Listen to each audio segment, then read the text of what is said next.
Good afternoon, my conscious co-creators. Welcome to another edition of the Conscious Consultant Hour, Awakening Humanity. I am very, very pleased that you are all here with me today. We've got another wonderful show in store for you with not one, but two great guests. So I'm really looking forward to bringing on. So let's get started with my blog post, as I always do at the beginning of every show. And this one, again, I think rather apropos for what we're going to be talking about today. And this blog post is entitled Healing from Our Trauma is a Slow Process Not to be Rushed. We often look for a big experience, the magic pill that will cure us, or the silver bullet that will end our pain. Yet the quick fix never works. Real answers take time, and the fast results never last. Of course, we want our pain and anguish to end as soon as possible. That's only human of us. We've lived with the pain so long and we are so tired of the agony that we just want it to be over. So it is understandable that we want to find a way to fix it all in an instant. We search for the big experience, hoping it will shock us into peace. Yet the nervous system doesn't work that way. Shocking it only causes more trauma. The real answer is to go slow, to take baby steps, focusing on the immediate, small actions we can take, not big, grandiose gestures that do not last. It can be hard to accept that kind of approach. We are so used to running fast and getting things done that we treat our healing path the same way, like it is something we need to check off a list of things to accomplish. But healing from real trauma takes patience. It takes courage, time, and space. For every time we rush our nervous system, we only cause more energy to get stuck in it, which gives us more to work on when we heal. However, when we decide to take the gentle route, everything changes.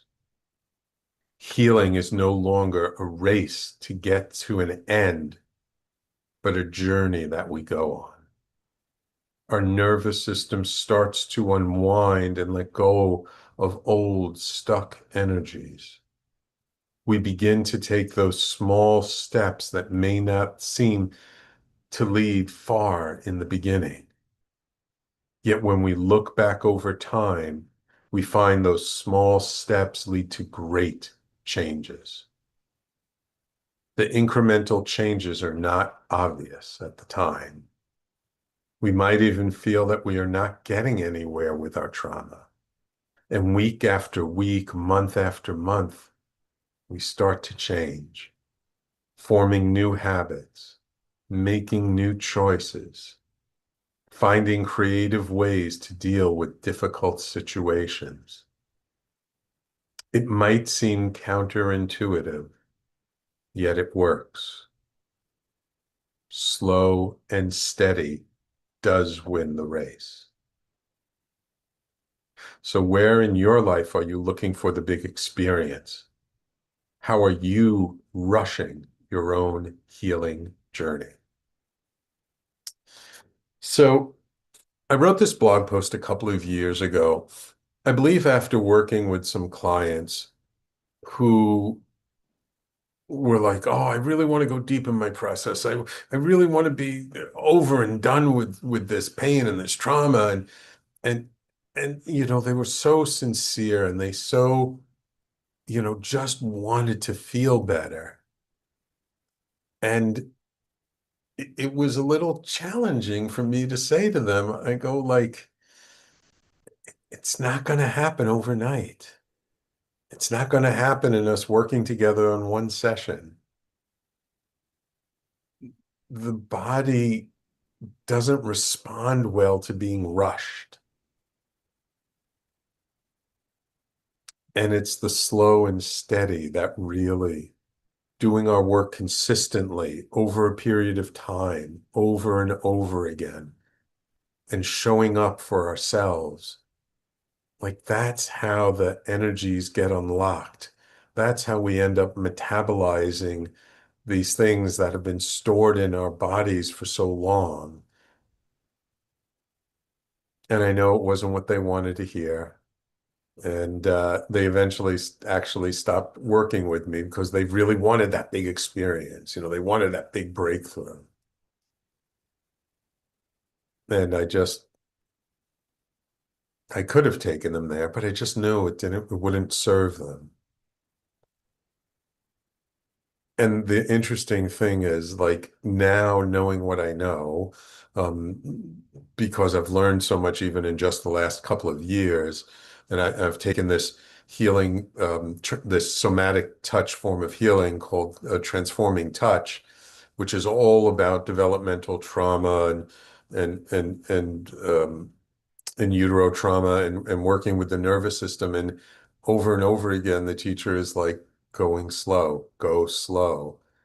And I've even heard it said that the body actually moves or operates 70 times slower than the mind. Like insights we can get in an instant, understandings we can get like that. But to really feel it and embody it, that takes time and effort. And unfortunately, just we've all been in pain so long that it's hard to wait until that magic moment. And really, I've come to appreciate how much it is about the journey and not the destination. Healing is something we're going to do for the rest of our lives. It doesn't mean we're not going to find a point where we feel better. It doesn't mean that life isn't going to, be better for us as we do our work. But the more we heal, the more we find there are so many tender and soft places in us that need even more healing. So our healing path is not a short destination. It's not a quick run around the bases and making it to home plate in an inning. It's more of a marathon. And the wonderful thing about the marathon is, even though it might take us through some dark valleys, it will also take us to some beautiful vistas and plateaus and mountains and peaks. And it's up and down, it's organic, it's not linear. And because it's not linear, that aha moment, that one thing that tips us over the edge and brings us back to our hearts and brings us to a place where we just feel good to be alive. It could happen at any moment. Nobody knows when it's going to happen for us. But until it does, we just need to keep on the path and keep moving forward, putting one foot in front of the other and doing the best we can as we continue to move forward. And I know for some people listening, just like for the gentleman I was working with a couple of years ago, that might not be what you want to hear today, but it's the truth.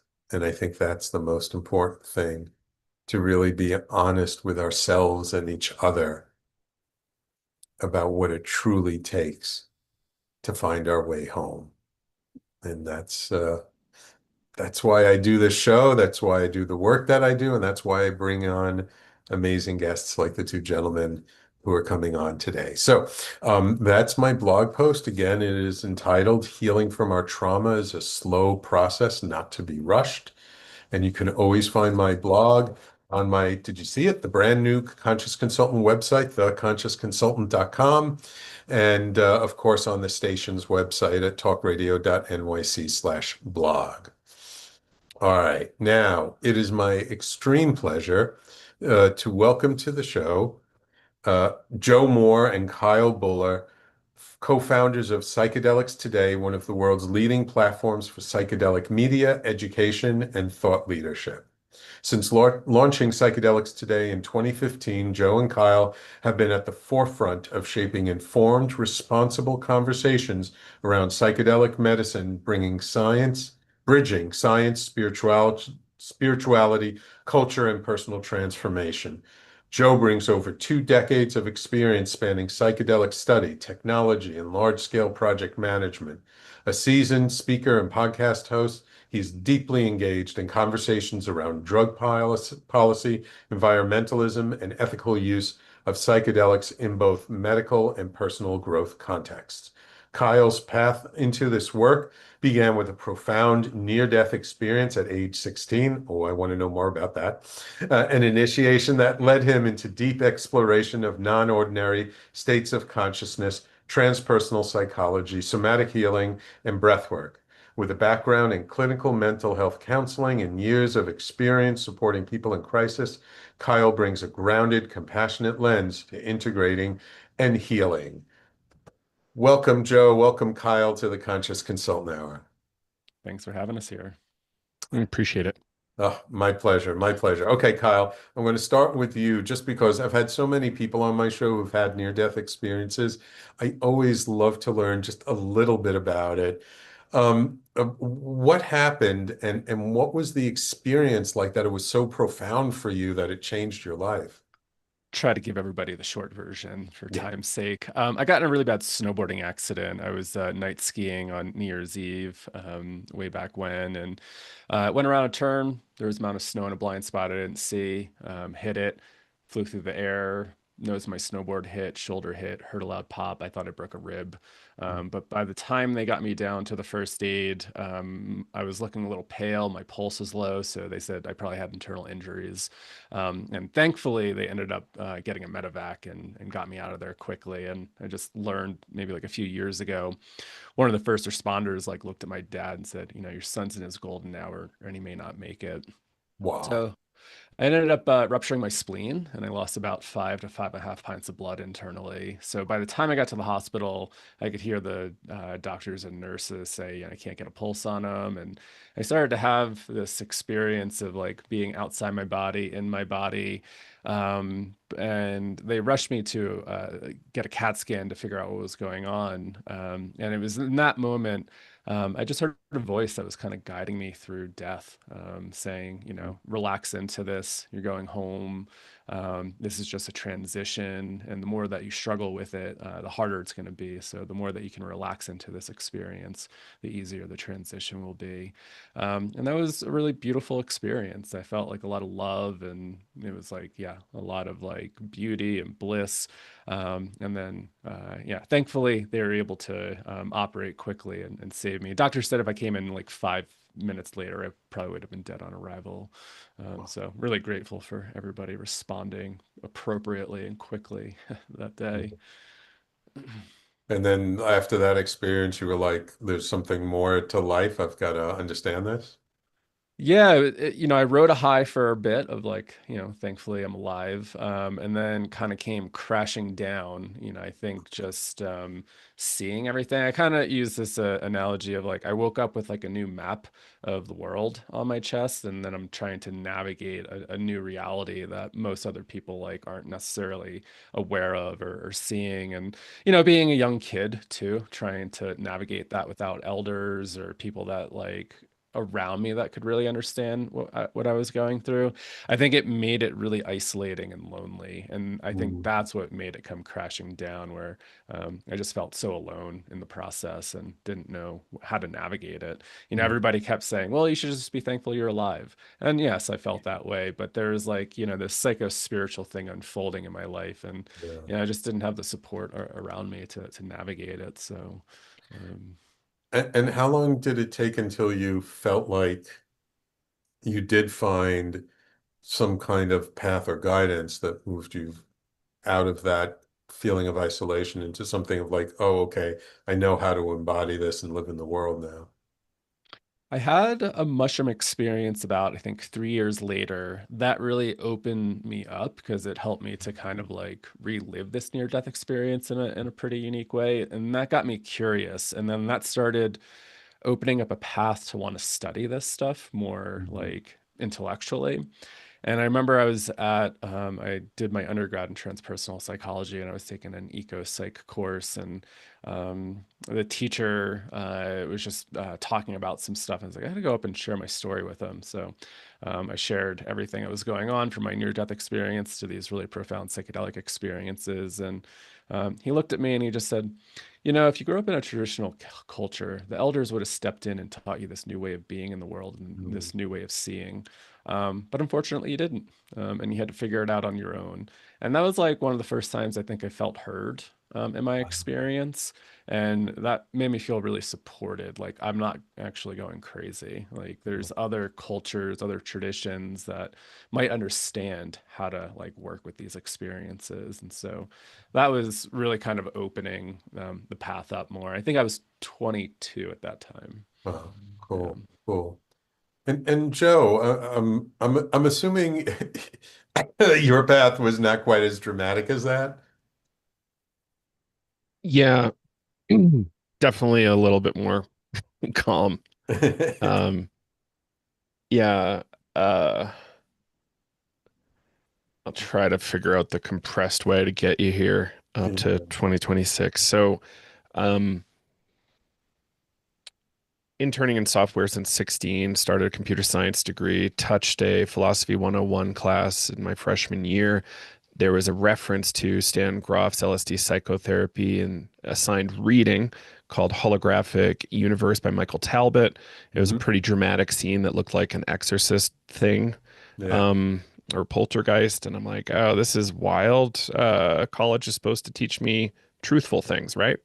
So if this is true, I want to know. I kind of want to call bullshit, but I want to do some good work here. So I went to the library, small state school in New Hampshire, Plymouth State, and we had 3 or 4 books by Stan Grof in the library, which is Wow. extraordinary.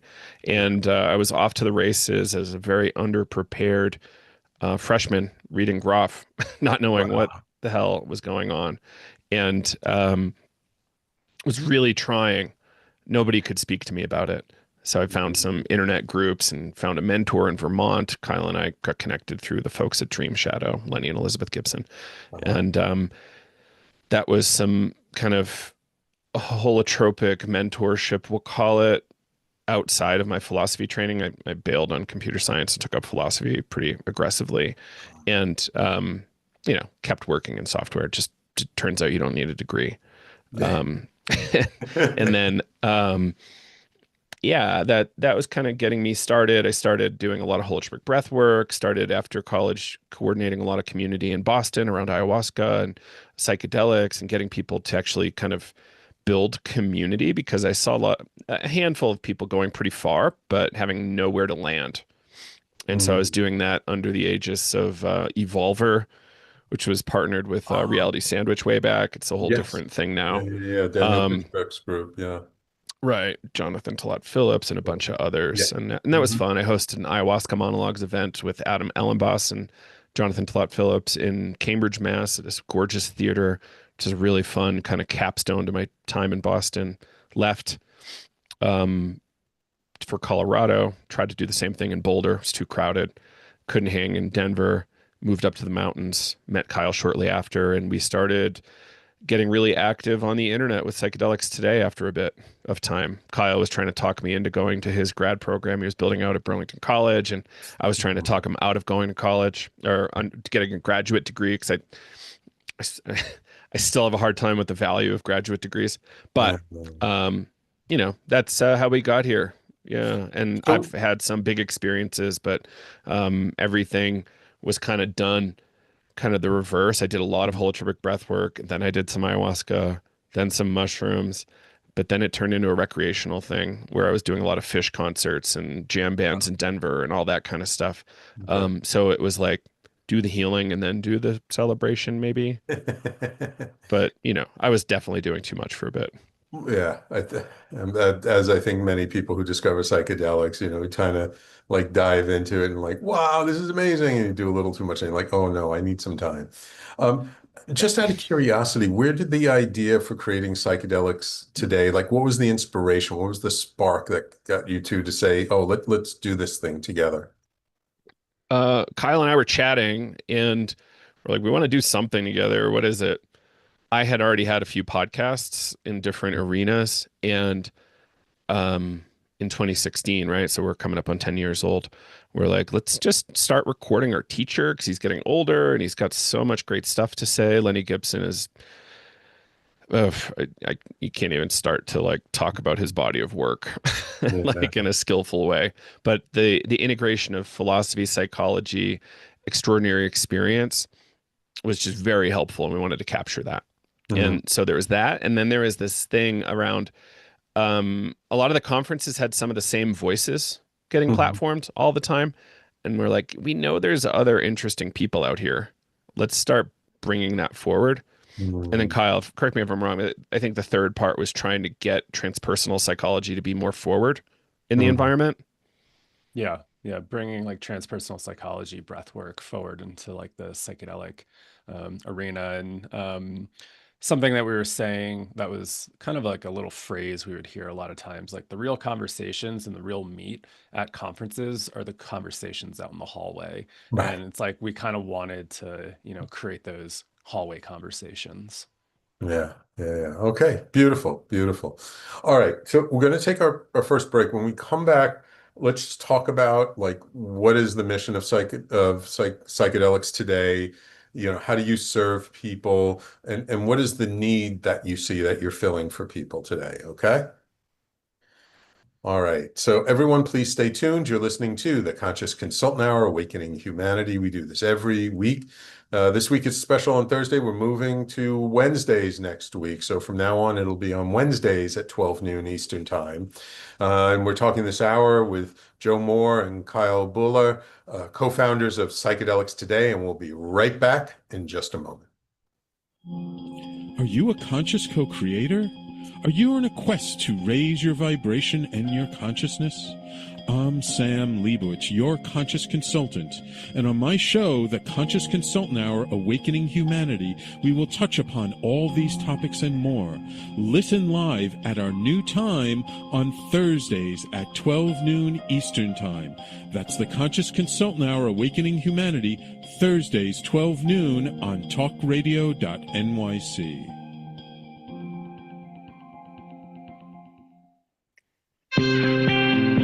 You're listening to Talk Radio NYC. Uplift, educate, empower.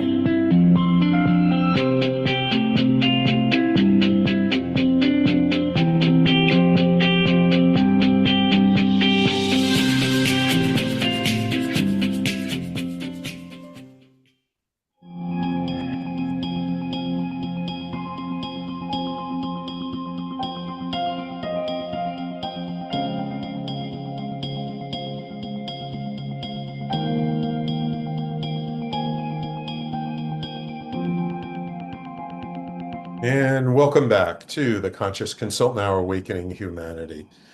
So Joe, what would you say is the mission for psychedelics today? I used to have this memorized, but we're we're really trying to bring forward this new vision of what does a psychedelically literate and activated humanity look like, and what Mhm. does that allow us to do and to become. And Mhm. so I think we're not just looking at psychotherapy and healing. We're looking at creating new potentials like creative problem solving, new ways of being, things along those lines. Kyle, did I kind of capture that well enough? Think so. Yeah. I forget our original mission statement around like human potential and trying to like also help to normalize exceptional experience in our culture. Because I think like when the culture starts to normalize these experiences, then we can really think about integration as well, right? Instead of like, oh, these are experiences aren't real, or oh, that experience is, quote unquote crazy, right? It's like, how do we help to normalize these experiences and understand that it's within the range of like the human experience? We had a Right. friend, Sam, working at a clinical trial for psilocybin, and kind of had a number of endogenous mystical experiences that were kind of knock your socks off kind of experiences. No drugs, right? Mhm. And a major problem in our space is this. One of the leads, a psychiatrist, psychologist working on the trial, tried to biologicalize it and minimize the experience to like, Uh, that can just happen and like it doesn't mean anything. And it's like that to me is a fundamental thing that we need to get over. It's like people have experiences and they mean something, yeah. or not, but like they mean something to the person, to the organism that had the experience. Right. And like to just sweep that under the rug because of science, it's not fair. It's not Yeah. okay. And we need to fix that. Yeah, it's kind of like in the past, in ancient times, like science and spirituality were together. They were like one study. And then during the Renaissance and Industrial Revolution, it kind of split apart. And now it's sort of sounds like, yeah, trying to bring it back together. Um, so Kyle, what is it that Psychedelics Today actually offers for people? Yeah, we offer our media, which is like the podcast and blogs and articles and newsletters. And then I would say like a main focus of our thing is in education. So we offer a lot of educational programs from, free little things that people can get into and like just kind of dipping their toes in to shorter, like maybe 8-week courses to then we have a full length year-long program. Really trying to, yeah, as I like to say, like help people develop psychedelic literacy and competency so that they can go back into the world and be of service, whether, you're a clinician, a therapist, and you have clients that you're working with that are talking about psychedelics, or maybe you're going out and wanting to be an advocate or an educator, community leader, but having a good foundation for really kind of understanding, yeah, the science, the spiritual aspects of psychedelics and all that stuff. So really helping people to develop those literacy and the competencies.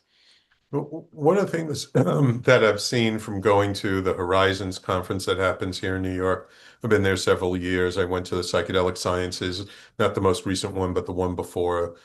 Um, is while there's some people talking about sort of the spiritual aspect of working with psychedelics, so much of it was around the medical, right? It was healing trauma, PTSD, OCD, like all these diagnoses. And it almost feels like, at least in the general efforts that are being made to legalize it, it's all just about medical, medical, medical, and it feels like it's lost its connection to the spiritual side of psychedelics, which it sounds like the two of you are trying to bring back together. Why do you think that that split is happening, and do you think that we can really bring it back together? Mm, such a complicated question. I almost hate to use the term spirituality, but Okay. it's, it's a more integral view of reality, perhaps. Mhm. Um, and that's kind of why, integrative or holistic or things like those kind of whatever, spiritual practice is a thing. Anyway, this kind of stuff happened with the mind-body split, the Industrial Revolution, the French Enlightenment, Rene Descartes, um, Isaac Newton, like, things are not as precise and mathematical in reality as we have been trained to believe they are. They're a lot more gooey and fluid. And, um, this is why I'm really excited about philosophy and the Mhm. intersection of philosophy with psychology, because we can actually kind of become more nuanced with our understanding of reality.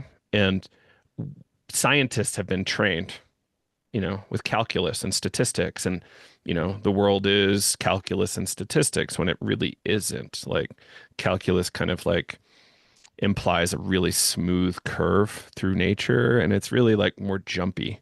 Yeah. There's little gaps between things, and um, yeah. And So indeed, like the scientists who are exploring quantum mechanics and quantum physics, there's actually so much that they're finding that's in alignment with what ancient mystics have been saying for millennia. yeah, yeah. So Fritjof Capra and his work kind of kicked that off ages ago. Irvin Laszlo, I have not read his work yet, but he's kind of holding that mantle, and we're seeing kind of ions like Dean Radin, and other kind of similar projects come forward now. Like I think 2026 is the year of consciousness. You quote me on that later. But Ooh, I like that. yeah, I think we're going to see a lot of movement. Michael Pollan's book's coming out. I Mhm. think UC Berkeley is going to have a conference on consciousness. So scientists and researchers and people who are helping inform how we can do better new science are going to have to be informed by kind of quantum worldviews, process philosophy style worldviews, where things aren't just kind of XY grids and statistical plots. There are really important data on the far edges that come forward in research that we should be digging more into. Yeah. Why did that person have such a strong reaction in the psilocybin clinical trial to Benadryl, for instance? Why did that look so much like a psilocybin mystical experience? And Mm. they actually had Benadryl. Like that kind of stuff's Wow. bonkers. And Wow. you know, we you know, we want to call that placebo, but that's like a really strong effect. Really, Yeah. really strong effect from Benadryl. Or sorry, diphenhydramine. It, And we it, need it, to restructure how we're doing studies. And mhm. these need to be like really rigorously looked at. So we should be talking to folks like Rupert Sheldrake and others who have been at this for ages to say, how do we want to inform science now? And like perhaps where is money best spent on science? Because we can keep replicating studies, which we should, but also we should keep trying to expand what our paradigm is. Yeah.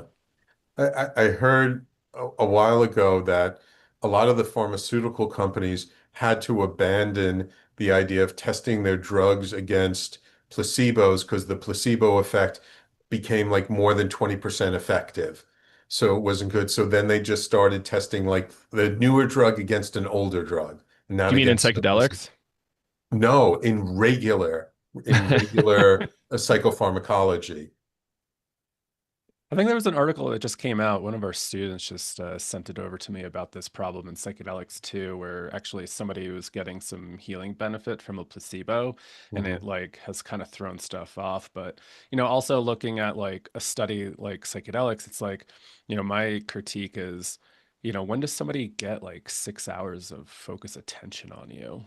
Mhm. Like that's a big deal for Yeah. somebody that may never have had therapy or like a supportive container to then have all this like attention on you. Of course, somebody's Mhm. probably going to feel a little bit better to some degree. So it's like, how do you root out those variables? But I think to your point also, like, how do we get to the medicalization, right? Like these drugs were illegal too.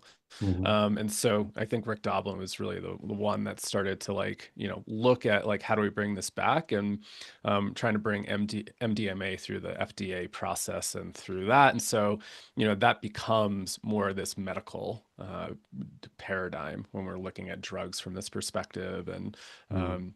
our teacher, we actually wrote a book chapter on this about like the medicalization and like what happens if the movement took more of a spiritual or religious approach. It probably wouldn't have passed through, even though like here in the States, we do have like religious freedom. Mhm. But there's something I think a little bit more rigorous about the medicalization. And that's helping to counter the taboo and stigmatization that, Mhm. we've been experiencing for decades around these substances. So Mhm. So, I mean, how do you take sort of the new understanding of physics and of reality, whatever kind of spiritual belief systems, but how do we bring that into working with psychedelics in a grounded way that it actually supports people in their process? Um, Medicine and science are super different. Mhm. Um, and we have to start there. So science can inform how medicine is practiced and helps add new tools to the doctor's toolkit, Right. right? So like, people look at the MAPS clinical trials and think that's medicine. It's like that's, very much not medicine. It's very much research. And it's super different from how any physician would want to practice, Right. like on their own. So I think, Sam, understanding the philosophy of science, like I think we need to just spend time. Like let's actually Mhm. do a couple years heavy duty philosophy of science Mhm. and kind of all of us kind of get on a different page about what work needs to be, how we need to reframe what we're looking at. Mhm. I don't know if you've heard like kind of this new stuff on like microtubules and how those check out the second season of Telepathy Tapes from Your Home City of Ah, New York. It's uh-huh. really good, and there's some interesting stuff in there. But check out microtubules later as like a mediator of consciousness. It's an interesting concept. Huh. Um, and it's I don't have it well enough dialed to explain it, but so what do we know? What do we not know? What are the limits to the scientific process? And we need to just own that. Like it's okay that there's Mhm. limits to this method, given how bonkers the world is. Right. And, to bring Terence McKenna in, as if monkeys with sharp teeth have a chance at understanding reality to the level we kind of are pretending to, Yeah. So we have a lot of work to do on a fundamental level. And Right. yeah, we can keep doing research and keep making some progress here and there, but I think we need to start asking some really, and I'm not asking any particular scientist to stop their work. I Right. just like, let's actually step back and get slightly meta about the work we're doing. And then Mhm. that can inform how medicine is practiced. Not, I'm not the clinician in the room, but like from a doctor's perspective, it's like, are we doctors are in a hard spot. Clinicians are in a hard spot. Insurance drives in America how medicine is done. It's not about optimal outcomes ever. Yeah. Yeah. Um, Kyle, while like the legalization is in process and we've got, Colorado, Oregon, I think New Mexico now is legalized psilocybin, there's still a huge underground movement, right? I think probably the majority of people are, upwards of 70-80% of people their introduction to psychedelics is working with an underground facilitator. What can we do to help the, I don't know, mainstream or just people who don't have any experience with this, help them to take sort of the underground movement a little more seriously? Yeah, right. Because I think there's like a stigma there too, right? Right. And it's like if we look at like where did a lot of our protocols come from, of like a lot of it also came from the underground, came from a lot of also indigenous perspectives, right? And it also I think helps to provide some more access. And I kind of see it as like you're talking about these like states that legalized. I like to see a really diverse like playing field, like an ecosystem, right? Like the legal model is going to be really important for some people, like folks that have like Mhm. fear of like having something legal and like having a regulated framework provides a little bit of trust for somebody. A Mhm. lot of people aren't going to go into the underground because trying to find providers is really difficult. A Right. lot of people just kind of lay under the radar. They're not always advertising. I mean, I don't know, nowadays people are advertising like crazy for certain things. I'm like, huh, all right, how are you guys getting away with some of this stuff? Yeah. People have higher risk tolerances. Yeah. But, sometimes like for some people, the trust just isn't there. They'd rather go to a clinic. They'd rather go to like a hospital setting. Maybe they do want to participate in research because they feel safer in that way. But there's so many folks that have been in the underground for decades that have been doing really, really wonderful work. And again, like some of those practices have really informed like protocols throughout the years and whatnot. So but again, it's tricky. Like a lot of people are also putting themselves a bit at risk by doing that, right? Like thinking about like what state are you in? Is it illegal? You know, Joe and I are both here in Colorado, where the rules and regulations have really loosened over the past few years. But you know, that's not going to be accessible for everybody, Right. and it does take a little bit of a higher risk tolerance to engage in the underground because of breaking the law, and that's something that we have to remember. You know, these are still Schedule One substances. Even for, you know, where it is legal or decriminalized, it's still like federally Schedule One. Yeah. And so I think everybody is that's involved in this space is a bit of a risk taker in some way, shape, or form. And I think it really just all comes down to risk tolerance. Mhm. Mhm. Um, Joe, I'm curious, when people come to your website, to Psychedelics Today, and they're looking for information, what do you feel like most people, I know it's probably too generalized a question, but what do you think most people are looking for? What kind of education are they looking to get? Uh, let's see. I don't have a great answer for you, Sam. So people could be coming from all walks of life, right? So anywhere from a psychiatrist with like a fully endowed professorship to like somebody whose son took mushrooms yesterday and they found out. Mm, Like it's such a huge range of people that Psychedelics Today serves. We have content that's being used in universities. We have content that's informing likely legal cases, you know, oh, or like how 750 something episodes and a whole bunch of blogs and articles and, you know, free classes and all sorts of stuff like that. So we we have greatly informed the world about these materials, mm, substances, mm, and who we want to serve everybody, but that's kind of that's a great way to do a mediocre job. So what we're trying to do more so is people with a professional interest in the space. Let's try to get them onboarded and to become professionals in the space in whatever capacity that is.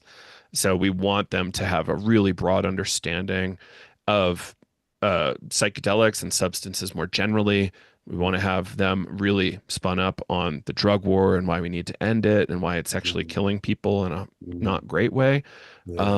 And that we can do a lot better around psychedelic policy, drug policy, and as a collective. So that's kind of what we're aiming towards with our Vital program too. How do we have like the Gotcha. next generation of holistic, highly informed, drug agnostic, potentially technique agnostic facilitators? Mm, mm. Nice, nice.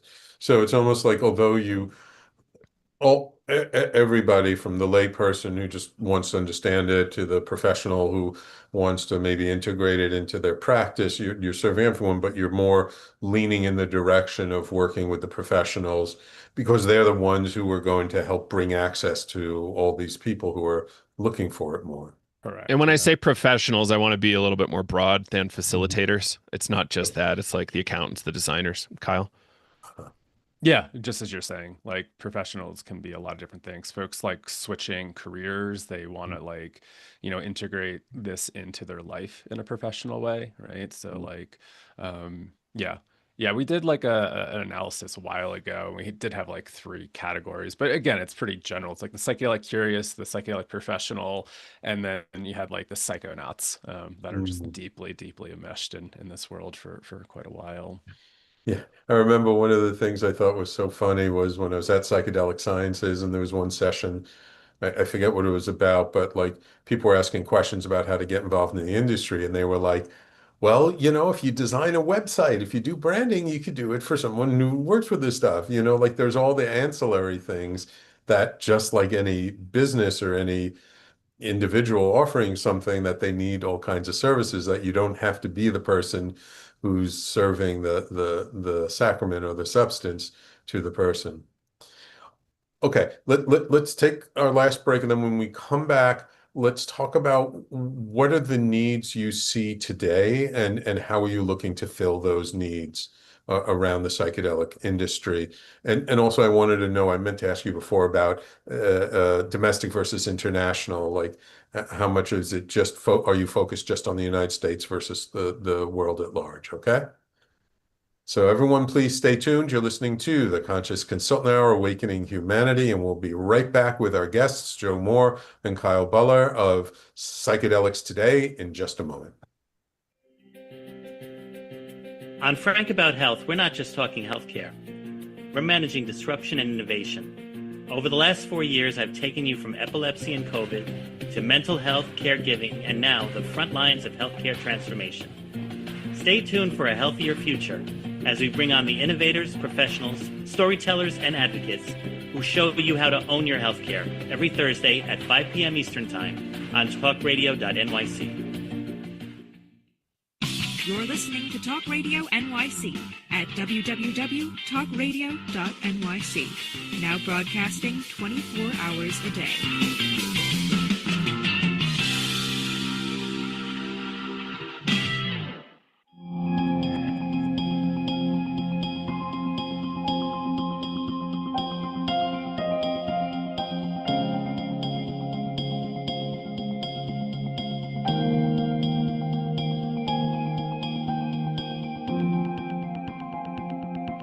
Okay, gentlemen. So I'll pitch this out to either one of you. What do you see as the needs today? What do people need to know around this whole topic to make a better informed decision about whether it's right for them and whether this is something they should engage in? That's a good question. Yeah, and so nuanced, right? So individual. I think a lot of people are reading headlines and really wanting to dive in because, I think pointing to your blog earlier, I think it's, you bring up like a really important point about like, people just want this magic bullet, this pill. They want healing quick and fast, and psychedelics have kind of been portrayed that way. And that's not always the case, right? Like I think taking it slow and thinking if it is right for you, right? Sometimes psychedelics can be really destabilizing for some folks. And there's something I always say that I learned from some of my colleagues, Ito Cohen and Deanna Rogers, like, are you ready to shake the ground that you're on? And maybe if you aren't in the place to shake the ground, you don't feel like you don't have a good foundation to do that. Like maybe it's not time to do it. But there's so much out there now, right? Like access to these medicines and drugs seem to, you can look at Instagram, you have these folks selling stuff. You go to head shops that are selling weird chocolate bars with random chemicals in it, right? So there's a lot of like information that people should know about. Like just because people are like selling this on the sidewalk, which we see sometimes people selling like mushroom bars, it's like that might not necessarily be psilocybin, right? You might actually be taking another compound there. And then around like dosing, right? Like Joe and I just went to a psychedelic cup down in Denver a couple months ago, and they had all the testing there. And it was wild to think about like, oh, I'm going to take a gram of mushrooms and thinking like that's equal across the board. There was one mushroom, I forget what the ratio was. It was like up to like 35 milligrams per gram. And thinking about like clinical trials, they usually do 25 milligrams of psilocybin. And so 1 gram of mushrooms has more than, than the dose in these clinical trials where they are doing these high doses. And so there's a lot of like kind of nuanced stuff around that of like just trying to understand the landscape. Like, I think a question that we get often is like, what drugs should we take, right? Is it MDMA? Is it mushrooms? Is it ayahuasca? Is it this? I've been seeing all this stuff. I don't know where to start. Again, and I think that's going to come down to somebody's individual decision around like, is this right for me? And there's lots of other really great practices and techniques to dive into beforehand. find a therapist to work with, find somebody that does somatic work. Joe and I are obviously biased towards breath work as a really great way to dip your toes in first to build some somatic resiliency and somatic practices before taking the deep dive. So yeah, I don't know. There's definitely a lot there, and it does get really nuanced depending on like how people are trying to approach this stuff, right? Yeah. And Joe, I wanted to ask you, we brought up a couple of times indigenous cultures, and I've had people on my show talk about honoring the indigenous cultures, and there definitely I feel can be a lot more that we can do to truly honor these tribes who've kept these traditions alive through generations of persecution. Um, but I hear all too often people deciding to go down to some retreat center in Peru or Costa Rica and doing like 4 nights of ayahuasca right off the bat, and they've never even smoked pot. And that's not always the safest thing to do. And I'm just wondering when people hear this and they're thinking, oh yeah, I want to do something big like that. Like what can we do to inform people about how to make a safer, healthier choice for themselves? Hmm. I encourage people to go a little bit slower than they are feeling, like generally speaking. Oh, sure, you want to do that? Amazing. Why do you want to do that? Mm, And that process of asking a series of whys, 5 whys, to get hmm. to like the bigger truth behind it all. Right. They might just have some sort of short circuit in their logic helping them kind of say, oh yeah, 5 nights in a row is totally what I need. Um, and that might not be true. Um, I think having appropriate historical context is really helpful. So if we look at ayahuasca, traditionally, historically, from the best of our knowledge, Mhm. Westerners and their tourist dollars have transformed how ayahuasca shamanism looks to the Western consumer.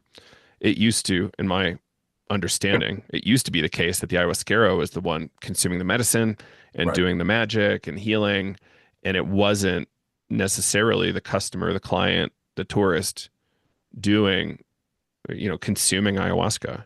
Mm, Um, so I think we're desperate and we want healing and we hurt so bad, so we're going to do that thing. And that's a real, how do we, when somebody's kind of in crisis, how do we then say, oh, wait a second, read these 4 books? yeah. Like this is hard. And this is a cultural problem that we all need to collectively look at is how do we create more realistic storytelling Hmm. other than, I was at a distasteful example. Like, yeah, Richard Branson was hosting some ayahuasca thing at Branson's Islands. And, it was really cool to be doing ayahuasca next to these really rich people. And I'm like, what? Like, you'll hear these stories sometimes, and like, that's not the point. Yeah. And what is the point? And I think I don't want to tell people what the point is, but I Mm, want people to have appropriate context for who they are when they go into different environments. mhm. And, what do tourist dollars do when you bring them into those zones? I'm not saying don't do it either. I, Right. I have a chip on my shoulder about how often people fly to Peru to do medicine. It's Yeah. like, hey guys, what about the planet? you Yeah. know, cool that you can afford all that jet fuel, but Yeah. isn't there a more scalable, more ecologically appropriate way to do this? Yeah. But Yeah. Sam, you bring up being um, respectful of indigenous cultures, and I think that's part of it. Trying to do your best to understand what they're doing now and why and where they came from and what they were doing before. Yeah. Yeah. Yeah, and also some things that are acceptable in indigenous cultures because it's a different culture, a different environment, are not necessarily what we would deem acceptable here. And to me, it kind of also highlights like there's a difference in sort of the Western mindset versus the Eastern mindset versus indigenous mindset that there are different ways we approach things and sometimes we go to the thing that's most exotic and different for us without even honoring sort of our own traditions.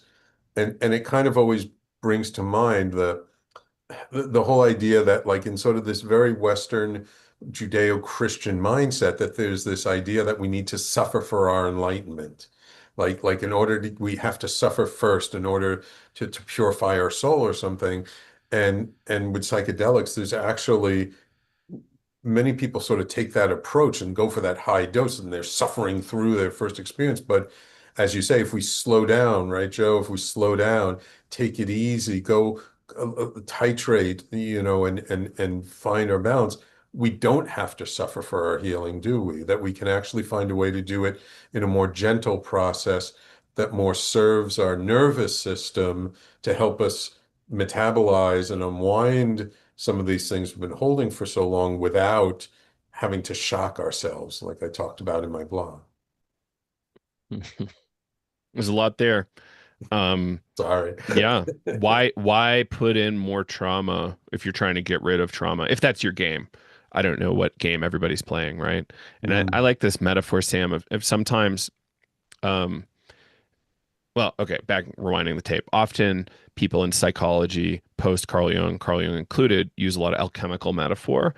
And there's this kind of phase when the material is getting burnt or cooked. Mm.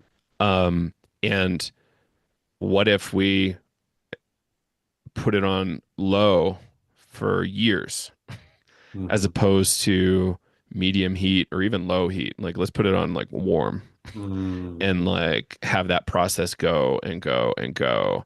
And it's not that it's not going to be difficult or scary. It's that you just might not be setting yourself up for more pain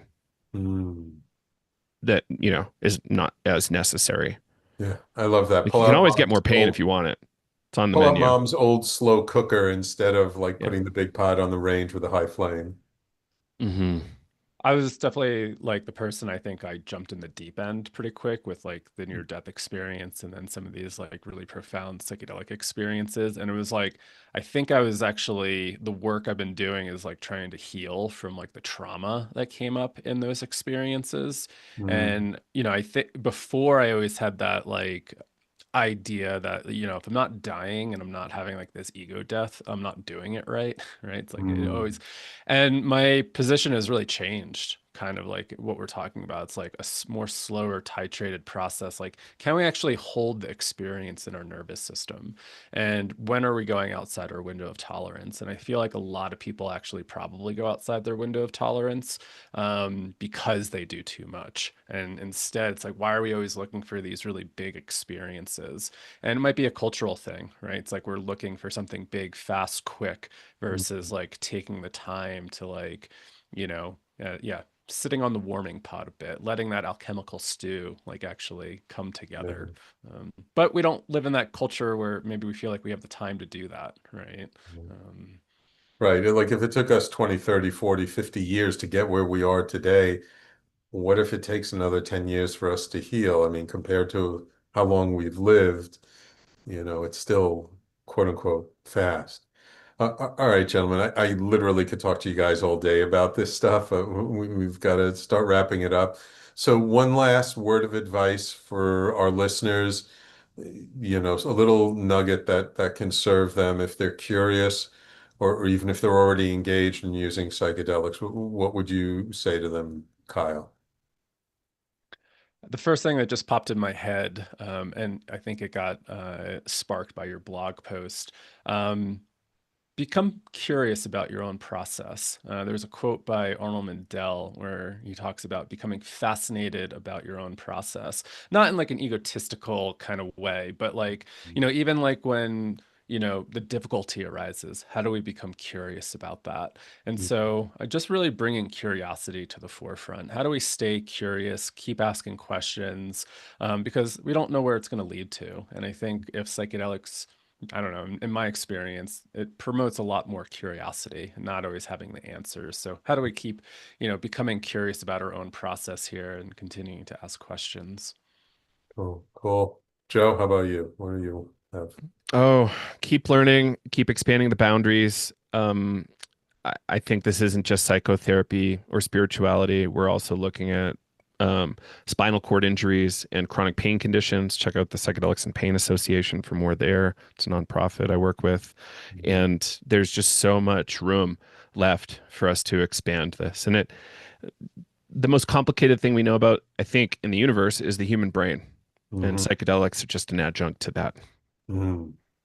Absolutely. Absolutely. Well, gentlemen, thank you so much for coming on. Joe, if people want to learn more, where do they go? How do they get in touch with you? Yeah, psychedelicstoday.com. We're all over socials, and we would love to follow up. info@psychedelicstoday.com if you have questions. Wonderful. Wonderful. All right, Kyle, Joe, thank you so much. I really appreciate you taking the time out of your schedules to come on my show today. A real pleasure having you. Appreciate it. All right. And of course, thank you, my loyal listeners, for tuning in each week. Without you, there is no show. And don't forget, if you did miss any part of today's show, you can always catch the replay on YouTube, Facebook, Twitter, LinkedIn, and talkradio.nyc. Thank you so much. Take care, everyone. We will talk to you all next week.